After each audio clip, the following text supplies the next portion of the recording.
was here, it was really exciting because Richard told me that actually they've had some chicks just been born, and so we're about to see those, and we're going to move them. Richard, where are we moving them to? So we're just going to move them over to here, so they've got a bit of a heat lamp and be nice and warm. So that's called a brooder. So they go from their incubator to their brooder, and then when they're a bit bigger, when they're fully feathered, they then go outside. And all of these have been born or hatched within the last hour or two? They would have. Most of them would have hatched last night. So what we do is we leave them in the incubator to dry off, and then once they're dry enough, we then move them into the brooder. But they can actually survive for up to 3 days with no food or water anyway, so we could leave them in there. And that's because they feed off the yolk. So obviously when you crack an egg, the yolk, that's at the bottom of their body there now, and they're absorbing that into their body. Yeah. It's interesting, isn't it? So they won't eat they might eat now, but generally they don't eat for the first day or two. They're just living off that. So are you ready? Did you want to move them? Yes. Oh, so cute. And the different colours, Richard. Why are they different colours? So we're in here a real mixture of breeds and different types of chickens. So that's why they're all different colours. They're all going to be different types of chickens. Did you want to hold one of these? There we go. Well done. The cutest, my children are going to just be so jealous. Can you see?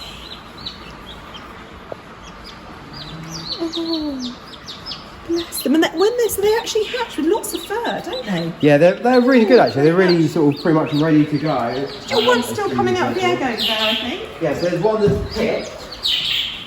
So it's just trying to make its way out of the egg. So we just. There we go. Oh, there we go. Cute little thing.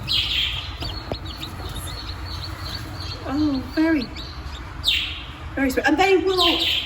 So what will happen is they'll grow, and then they'll. Yeah, they will grow incredibly quick, and then when they're big enough. Right. Yeah, so this one's actually, because it's newly hatched, is still a little bit wet, so we're just going to leave that in the incubator for a little bit more. If you look closely, this one is pipping. You can actually see its little beak just poking out there. So they, at the moment, it will have something called its egg tooth, and that's what it's doing. It's picking away, getting through the egg. And how, I've seen that on cartoons. Yeah. That's where they get it from, and when do they, she okay? Oh yeah, she's trying to get the energy. Yeah, and how long have they been in how long have they, before they hatch, how long does it take? 21 days. So we will collect some eggs, and it can be over a couple of day period, so normally up to about 10 days. And then we will collect the eggs, put them in here. It's quite a good incubator, so we don't really have to do much. We just put some water in it and it will turn the eggs itself, just like the mum would do if they were underneath the mum. And then after 21 days they will hatch. Normally within a day or two they'll all be done, so some will take 22 or 23 days. But all chickens, doesn't matter if they're big or small, they all take 21 days. Right. So they're quite easy to hatch chickens compared to... And just remind me, what's the reason why they're in an incubator and not with mum? So why does that... The mum doesn't always become broody, so she won't always sit on the eggs. So she may have 4 or 5 and then decide to sit on them, but we will generally collect them every day because we sell them or we take them home to eat for ourselves. And then when we've got enough, we will put them in the incubator. So the mums could, if we left them there long enough, they would become broody and they would hatch themselves. Yeah. But it's just safer to do it this way. Yeah. We know there's not going to be any predators around trying to catch it. Exactly. Also, it's a big strain on the mum because they will sit on their eggs pretty much 23 hours a day and just come off for a bit of a drink, a bit of something to eat. And with our older chickens, although they still may lay eggs, they're probably a bit old to be doing that, to be sitting for that amount of time, not eating, not drinking. Yes. So it's a real strain on their bodies. So we just take it away. Also, then we get some half chicks.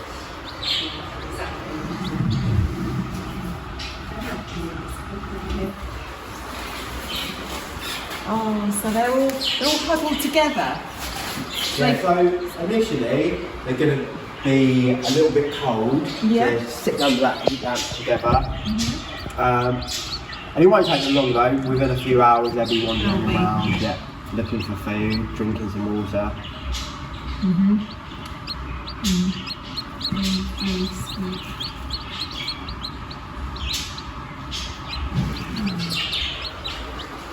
they will grow to just be, and you'll keep them here, so they'll be out and about. So we will, so within about 5 months, depending if they're cockles or hens, they'll be pretty much fully grown, and depending on if we've got space, we'll either sell them or keep them. It's normally about 18 weeks that most chickens start to lay, so remember that's when we start to sell them so that people can get eggs from their chickens.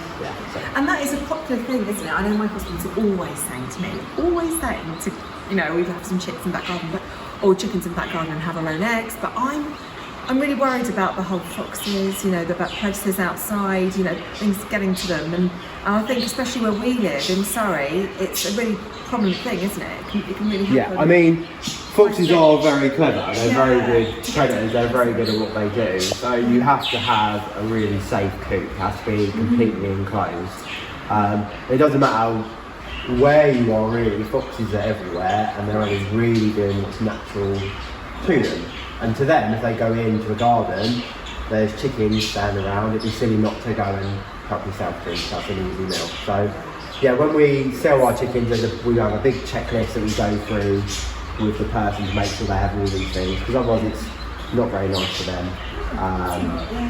So yeah, they're great pets, really nice pets, but you just have to know how to look after them. And they're probably the only pet that actually sort of pays for themselves a little bit, because they're producing the eggs for you, they're helping you have your breakfast. That's what he's always saying. They're there, and we can just get when his family are from Suffolk, and they've always had chickens and that sort of thing, and I've always said, I just couldn't do it. It's so busy enough with 3 kids, let alone chickens as well, or chicks as well. Yeah. I mean, I really like chickens. Chickens as a pets are quite cool to have.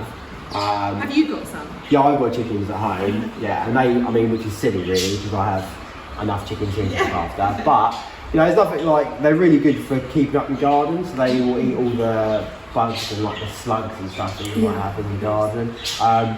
Their poo's really good, the compost you'll never get any better. We usually go up and get the horses. Yeah, horses are really good as well. It's good to know. I know I move mine around the garden, so it just cuts the grass for me. So, brilliant. So yeah, it's a bit of a... So that's good. That's not a good tip. Depends on what lazy gardener you are. Yeah, exactly. Oh, brilliant. No, thank you. And that's brilliant. It's really exciting to be able to see the chicks as well. So thank you very much. Thank you very much to the team again at Godstone Farm. And hopefully, fingers crossed, they will be open a bit later on, well, possibly in the next month or so. Good luck with that. So thank you very much.